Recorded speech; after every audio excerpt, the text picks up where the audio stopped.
Have you ever had the thought that you can't do something?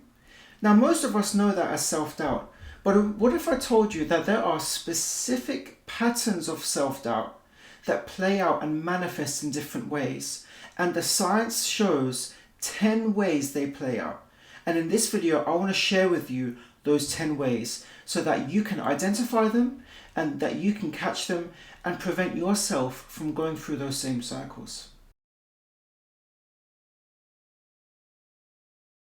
I'm Desh, I'm a qualified counsellor, and it is my mission to support you in your own journey of self-awareness and discovery. And in this video, I want to share with you one of the most groundbreaking pieces of information that I've come across, not only in work with my clients, but in my own personal journey, in understanding what is it about human beings where we have this ability and potential, yet we can never access it. We can't quite access our fullest potential.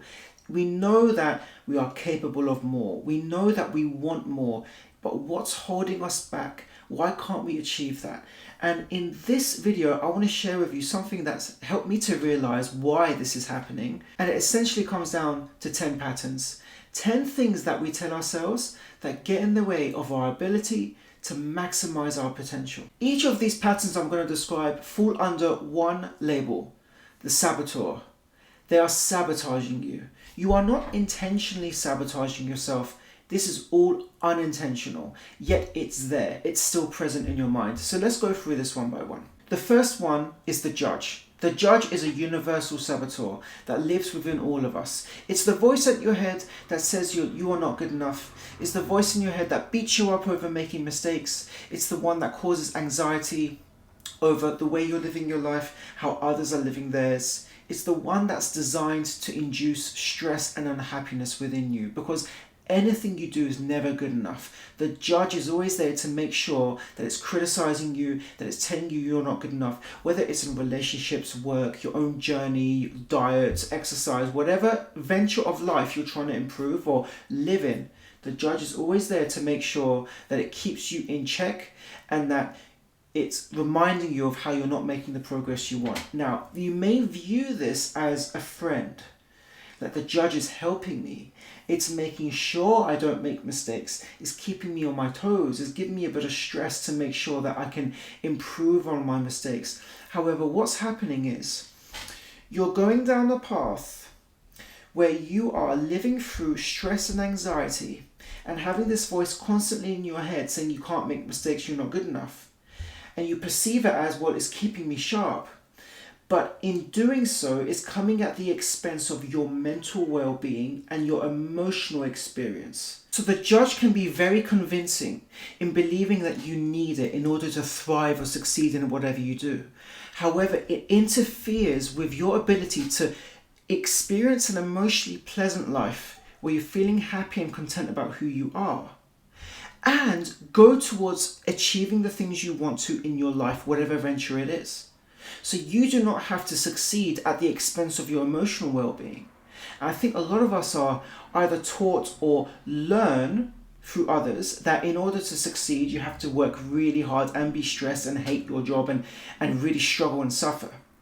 So the judge is very convincing in our perception that we need this thing, but we actually don't, because it's causing a lot of our anxiety and unhappiness and stress. Now, a lot of people claim that they thrive from that stress. It's that voice that keeps them on the edge and keeps them sharp. But it's the very voice that contributes to them being stressed, being anxious, thinking they're not good enough, always having to feel like they need to work harder and harder in order to prove themselves to other people. And that's why this judge activates other saboteurs that I'm going to go into now. The next saboteur is the avoider.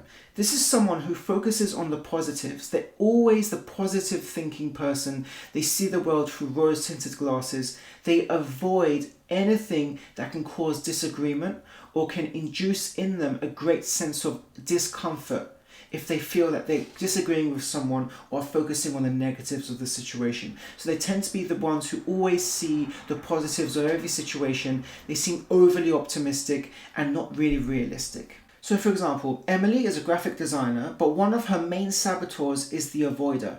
She avoids engaging in uncomfortable conversations that relate to the projects she's working on. And she's recently been tasked to lead on a project for a high-profile client. The problem is now that people are waiting on Emily to see how this project is making progress and what they need to do to support things. However, Emily has been avoiding scheduling meetings. She's been avoiding having that conversation because it means having to face up to the fact that she feels overwhelmed with what she's been tasked to do. And so she's been procrastinating, avoiding the conversations, and therefore it's left to the last minute to try and push through this project. And this has led to producing work that is not satisfactory for the client's needs. And the point here is that because she's avoided having those conversations where she has to face up to the fact that she's not capable or confident to lead that project at that time, it meant that the deadline has now passed and the problem couldn't be rectified. So this is how an avoider saboteur works. It's quite strong. It can convince you again, listen, just go through, everything's going to be fine, you're going to get what you need to done, you don't need to have the conversation with them, you'll figure out a way. But in her case, it's led to a point where the project did not get satisfactorily completed, and it has led to her failing at that task, not only because she didn't achieve what was meant to for the project, she didn't raise what was going on for her at the appropriate time in order for that problem to be rectified. She avoided it. And this is how the avoider saboteur plays out. The next saboteur is the controller. This is the saboteur that requires us to control our situations, what people say, what people don't say. We need to be in control of everything. And when that doesn't happen, or when we feel we're not in a position of control, it can cause us a lot of anxiety and a lot of impatience. So for example, Stephen is a project manager and he's very detail oriented. He has good attention to detail. But the point is, he doesn't know when to let go of some tasks and when to prioritize other tasks. His skill is in managing projects. So he's very good at overseeing projects, but he also has an eye for detail. So he really likes to get down into the nitty gritty. The problem with Stephen is that he has a high controller saboteur. This is causing him and convincing him that he needs to be in control of every single aspect in order for it to go his way. Because if he doesn't have that sense of control, he feels a great deal of anxiety and impatience. So that's what's driving him to therefore micromanage. So instead of being a manager and overseeing everything and delegating, he ends up micromanaging. He ends up doing the work himself when he feels it's not being done in a certain way, or he ends up prescriptively telling his employees what to do. And this, you can imagine, is causing a quite negative work environment because it shows there's a lack of trust to his employees, there's pressure, and that he's being in control of everything rather than trusting the skillful and talented employees to do what they do best. So this is where the controller can take over. It tells us you need to be involved, everything needs to go right. And if it doesn't happen, we end up feeling great anxiety and impatience as a result. The next saboteur is the hyperachiever. This is the person who always needs to be achieving something in order to feel good about themselves, to feel worthy, to feel respected, to feel validated. So as soon as they achieve something, they for a short period of time feel great, and then it quickly dies off. They need the next hit. So this can very quickly overrule us because it can get in the way of us being contentful and feeling peaceful and happy in the moment, because we're always thinking about, what do I need to do next? What do I need to achieve next? It's like the sense of worth is linked to what they're achieving. So for example, Ben is a senior executive at an investment firm, and he's been tasked with implementing a new strategy. Now for Ben, his sense of worth and sense of purpose and esteem is all linked to his external successes and accomplishments. So for him, this is more than just a project. This is about him as a person. This means that he has a constant need for achievement, because that's linked to a need for validation. He always needs to be doing something. And even when he finished that project, it was quickly on to the next. He did not even stop to celebrate what his other colleagues were. He was not celebrating his success because he needed the next hit. It meant that he was a perfectionist. He wanted to do it to the best of his ability, because any mistake would mean that it was his fault, that he was not good enough, and that for him was not an option. It also means that he's neglecting his family life because he's putting everything he has into achieving this aim, this project, in order to feel good about himself. Because the truth is, while he has a loving family, he doesn't feel that sense of achievement with them. You know, for him, the meaning of life is about achieving other things. And this is a saboteur that can really quickly spiral out of control. And it's not just about work, it could be about anything. Whenever we feel the need to accomplish something external to us in order to feel good, this is a sign of the hyperachiever saboteur. The next saboteur is the hyper-rational. This is the saboteur that leads us to processing information through a purely logical lens, even in relationships. So this can quickly lead us to being perceived as quite unloving, uncaring, or even arrogant at times. So for example, Adam is a lawyer and he's in a relationship with Lisa, and they've been together a long time. But Lisa comes to him because she's upset. She wants to express how she feels. And what she really wants deep down is for Adam just to hold this space for her, just to share how she feels. She's not looking for a solution per se. She just wants to be heard. She wants to express how she's feeling in order to feel better. Yet Adam, because of the hyper-rational saboteur he has, he can't just sit with the emotions that's being expressed. He needs to try to solve the problem through the logical lens. And so what he ends up doing is offering advice or solutions. And now, while on paper, these things may help, for Lisa, it's not helpful. She wants just to be heard. She wants to share how she's feeling. She doesn't want any advice or solutions. She just wants the space. So this is where you see the hyper-rational saboteur play out, where it's always the focus on problem solving, analyzing, rather than just being. Just being happy and it's okay to be happy, or being sad and it's okay to be sad. We can be happy sometimes, we can be sad sometimes. These feelings move on. It's more, you're sad, let's fix it. You're happy, okay, how do we make that happiness last longer? It's always about what do we do rather than where we are now. So the hyper-rational can very quickly, again, induce a lot of anxiety and stress in us. The next saboteur is hyper-vigilant. This one I see with my clients because it's all about what could go wrong. What are people really thinking of me? Why did that person look away like that? It's always about being very attuned to our environment, but so much so that we overread and we interpret every little innocent sign as something about us as an attack. We're always on guard, we're always on alert. This is hypervigilant, and this can leave us in a really high state of anxiety constantly, and our nervous system can constantly be engaged and active during this time.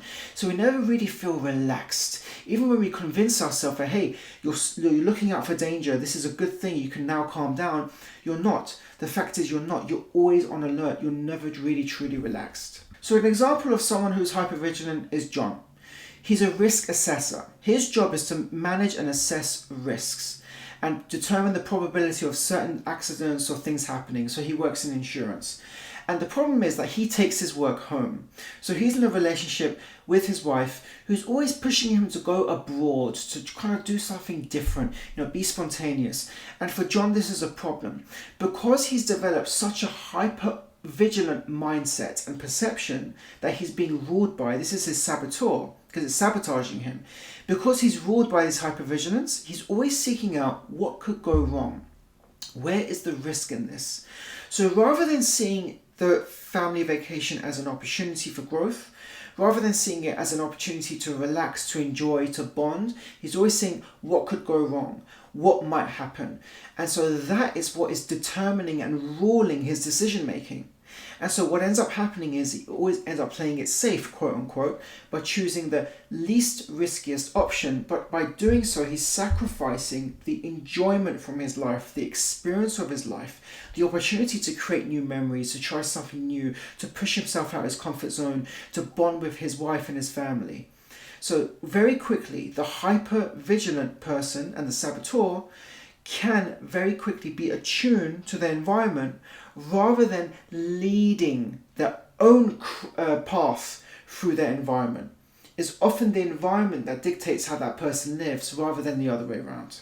The next saboteur is the pleaser. This is my personal preference because this is the one that I've seen with my clients time and time again, and this is the area I tend to specialize in. It is the people pleaser. This is the saboteur that wants to please other people because, again, similar to the hyperachiever gets a sense of validation and respect by achieving things, and it's the same principle with the pleaser. They get, that sense of respect, self-validation, contentment, feeling worthy about who they are when they please other people, when they meet the needs of other people, even if they don't want to do that thing. This is the pleaser saboteur, and the reason it's a saboteur is because it's sabotaging your happiness. Why? Because you might think, well, it's nice to help others, and you feel good as well, so it's a win-win. But in the space between doing things for others, how do you feel as a people pleaser, as a pleaser saboteur? You feel bad about who you are. You feel low. You feel anxious. You feel stressed. You feel unworthy. You have low self-esteem. That's not a life. That's not a life at all. So you are waiting to always please other people and put other people's needs before your own, because that's the only way you feel good about yourself. It's the only way you feel good about who you are. So the example of the pleaser is Emma. She's a teacher and she loves her job, but she also hates saying no. She feels very uncomfortable saying no. And as a result, not only does she teach the whole day, she's also agreed to be involved in an after-school club. And she's agreed to also lead the school play. So she's been involved in all of these things that are taking up so much of her time. She's exhausted after her teaching job, and yet she has to do these two things because she cannot say no. She finds it very difficult to set boundaries, and she feels compelled and obliged to help others. Because when she helps others, she feels good. But more than that is that when she says no, she feels very bad and guilty. And that's what's driving her to say yes. She has a very strong pleaser saboteur that's convincing her you have to please other people because then you're a good person, then you're worth something. This is why it's a saboteur, because it's robbing you of joy. The next saboteur is Restless. This is the person who always is on the search for something new, for something exciting, for the next great adventure. And that means that they're very rarely content with what they're experiencing at the moment. And very quickly the novelty can wear off. So this is a saboteur because it robs you of your ability to enjoy the present moment, to be with the present moment, to give your fullest attention to what you're doing now, because you're always already thinking of the next thing you want to do. You always have to be something new happening. Maybe that's what's giving you that sense of, I'm doing interesting things, I'm having a fulfilling life, I'm doing different things that's kind of energizing and creative and challenging. I always have to have that feeling, and therefore you're always thinking about what you want to do rather than giving your fullest attention to what you're doing now. So for example, Jessica's been charged with leading a major project at work. Many of her colleagues have strived to lead this project, and she's the lucky one that was chosen by her boss in order to do it, and everyone's jealous of her. But guess what? Jessica's already thinking about the next exciting thing because the novelty is already starting to wear off, and she finds it hard to stick to one thing. She's already thinking about who can take over this project while she thinks and daydreams of the next bigger project. So this is the restlessness. This is the person who cannot stay with one thing. They've always got to move on to the next exciting thing, yet they're not able to finish that project. And it can even work in relationships where you get into an exciting relationship. Maybe the person's, a bit of a daredevil and it's exciting to be with them, but very quickly that novelty wears off once you start to get to know them and you need to go to the next thing. So the restless saboteur really can impact us in ways where really we struggle to latch on to a fulfilled enjoyment of life. The next saboteur is the stickler. This is the perfectionist, the person who has got to get everything perfect, who's got to be organized to the extreme and make sure they don't make any mistake, because they will experience a great deal of anxiety if they are not perfect. But it is in them striving to be perfect that's also causing a great deal of anxiety. So for example, Daniel is an accountant, and as you'd expect from an accountant, they have a very good attention to detail. But Daniel has a high stickler saboteur because he has to have everything absolutely perfect. That means he goes everything with a fine-tooth comb, and he double checks and triple checks his work to the point of obsession. He's obsessed with it. He stays up late. he wakes up early in the morning, all he can think about is that project and getting everything right. Because deep down, there is a fear of failure. There is a fear of getting it wrong and making mistakes. Because for him, that means that he's not good enough. Because deep down, he has a fear of making mistakes. And because of this innate fear, it prevents him from delegating the responsibility to other people or asking anyone for help. This means it leaves him feeling that he needs to sacrifice all of his time and energy on those small details. And as a result, he gets burned out at work because he is sacrificing so much of his time on these small things that could be delegated or checked by someone else. The final saboteur is the victim. This is where someone plays on their emotions in order to gain attention, in order to get people to feel sorry for them, because they feel sorry for themselves. They feel helpless. They feel they're not able to overcome challenges and that other people have to rescue them. An example of the victim is Ryan. Ryan has been in a relationship for just over a year and they're planning to go away together on a trip. He's feeling excited about the trip, but he doesn't sense that his partner is. Instead, his partner has just been focusing on work because she's been particularly busy at work over the past few months. But he views this as an attack. He feels like he's the victim because that she doesn't care about the trip that he's very excited about, and therefore it means that she does not love him. So he tends to perceive things as, I'm the victim, people are out to get me, I need help, I need people to feel sorry for me. This is the kind of attention that the victim mentality draws in. As a result of this perception, he starts to feel neglected. He starts to go to talk to his friends to say that how his partner is just not caring, that he's been planning this trip for so long, she hasn't once mentioned it, and he feels like she doesn't love him anymore. And she starts telling people this, and people start taking his side. They start feeling sorry for him. They start trying to help him and rescue him, which further enforces his victim saboteur within him. So the victim saboteur is telling him, she doesn't love you, she doesn't care, you've worked so hard, how could she do this to you? It's always about how he's the victim, he's the one that people should be sorry for and should help. The victim saboteur often assumes intentions without clarification. It assumes something's happening, whereas the reality is something completely different. And because the victim saboteur talks to you in a way where you feel you are the victim and justified in complaining, you therefore don't directly address what's going on for you with the other person. Because if you did, it will be very clear as to what the real intention is. However, because the victim doesn't do this, they play the role of, I can't believe he did this to me, I can't believe she did this to me, and it gets people to therefore shift into a helper role or a rescuer role, which is, oh, I can't believe you're feeling this way, I'm so sorry, let me help you, or let me try and help you figure out the solution. So there's never really that kind of accountability for, what have I done? Am I reading too much into this? Just because they haven't mentioned anything about the trip doesn't mean they're not excited. So it's about taking that kind of responsibility and accountability for your own actions.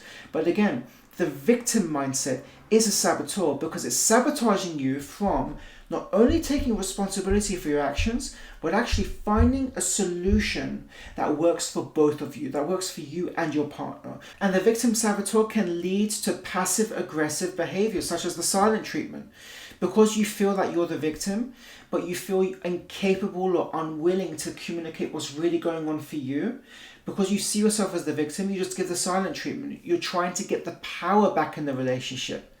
And so what Ryan's doing is giving his partner the silent treatment as a way to dominate the relationship, to feel that he has greater control and power. Whereas really in reality, he's playing the victim because that's how he's thinking. That's the saboteur that's leading him. Those are the saboteurs. Now in my next video, I want to go over the 5 sage factors. Now these are the factors that we can use to counteract our saboteurs, but also live a fulfilling, happy and contentful life, whatever our endeavors are. And so I'm really excited to share that with you. But with this video, just focus on and reflect on whether any of those saboteurs resonated with you. As I said, the judge is universal within all of us. It's that voice in our head that's saying we're not good enough, we need to do more. It's thinking about our lives or other people's lives and judging people. We all have that within us. Now, just because we have it within us, it doesn't mean that we're hopeless or helpless. It means that we just need to understand what language our saboteurs are using. What does it sound like in our minds? What does it feel like as a result? Once we understand the language and how it feels, we have just created the starting point to catching it. Because when we catch it and realize what's going on in the moment, we can choose sage, which is what I'm going to go into in my next video. So which of these saboteurs did you resonate with the most? Which of these saboteurs really stand out for you? This is crucial because these saboteurs scientifically summarize all the negative aspects of how we behave and how we think. And by negative, I mean the ones that intercept and interfere with our ability to live a meaningful, positive life. A life that we can maximize our potential and we can reach our potential as human beings, whatever our endeavors are. These saboteurs are interfering with that ability because instead of us thriving, we're merely surviving. These are all aspects of the survival brain, our limbic system, which has been scientifically shown to come from the limbic system. These saboteurs is where they originate. And so to counteract that, we need to start rewiring our brain to think in different ways, to perceive in different ways. But before you can think differently, you've got to catch how you're thinking now. You've got to identify and become aware of how you're thinking now. It starts with self-awareness. This is why I keep talking about self-awareness, because it keeps coming back.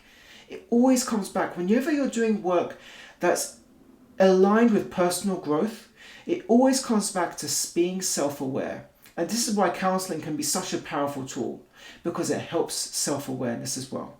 Comment below which saboteurs you identify with the most, and please also comment which saboteurs you would like me to deep dive in a future video. Please like and subscribe. There's going to be more content coming out soon, and please watch out for my next video about the sage.